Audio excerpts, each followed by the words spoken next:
नमस्कार शेतकरी बंधूंनो, स्वागत आहे आपले समृद्ध शेतकरी या यूट्यूब चॅनलमध्ये। या व्हिडिओमध्ये आपण महाराष्ट्रातील आजचे ताजे तुरीचे बाजारभाव बघणार आहोत। चला तर सविस्तर बघूया। बाजार समिती करमाळा जात आहे काळी, आवक आलेली 1 क्विंटलची। किमान दर आहे 7,900 रुपये, कमाल दर आहे 7,900 रुपये, सर्वसाधारण दर आहे 7,900 रुपये। बाजार समिती हिंगणघाट जात आहे लाल, आवक आलेली 2,899 क्विंटलची।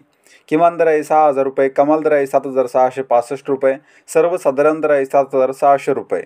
बाजार समिती मलकापूर जात आहे लाल, आवक आलेली 2,040 क्विंटलची। किमान दर आहे 6,880 रुपये, कमाल दर आहे 7,560 रुपये, सर्वसाधारण दर आहे 7,550 रुपये। बाजार समिती मुखेड जात आहे लाल, आवक आलेली 17 क्विंटलची। किमान दर आहे 7,300 रुपये, कमाल दर आहे 7,400 रुपये, सर्वसाधारण दर आहे 7,300 रुपये। बाजार समिती वर्धा जात आहे लोकल, आवक आलेली 93 क्विंटलची। किमान दर आहे 7,050 रुपये, कमाल दर आहे 7,295 रुपये, सर्वसाधारण दर आहे 7,150 रुपये।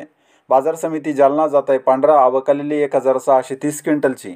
किमान दर आहे 6,000 रुपये, कमाल दर आहे 7,400 रुपये, सर्वसाधारण दर आहे 7,250 रुपये।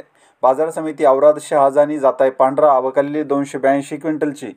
किमान दर आहे 6,741 रुपये, कमाल दर आहे 7,398 रुपये, सर्वसाधारण दर आहे 7,268 रुपये। तर हे होते महाराष्ट्रातील आजचे ताजे तूर बाजारभाव। हा व्हिडिओ जर तुम्हाला आवडला तर व्हिडिओला लाईक करा व चॅनलला सबस्क्राईब करा। धन्यवाद।